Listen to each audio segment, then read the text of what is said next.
There's nothing as such, in fact, from my end. I'm very, very open. I'm a very open and very positive person, always in life. I've been able to be like this because of my positiveness in life.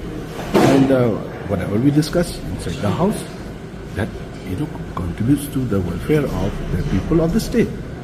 I have to always consider it like that. I should not consider the other way around, like what other, perceive or what other things, like that. So I mentioned today also the floor of the house that all the issues, points noted down, addressed by all the concerned members is being taken note of. So we will take actions accordingly, at the appropriate time.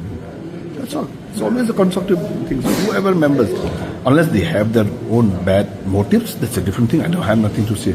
But I don't see all of them. They always share a positive kind of suggestions on me, always. So I always take, this is the platform. Which platform? We'll go to what? Matran, Police Bajar, Lain Mukra, Yo Lain Mukra, Don Bosco, Yo Laban, and so on. I think that's not the place for us. We are leaders.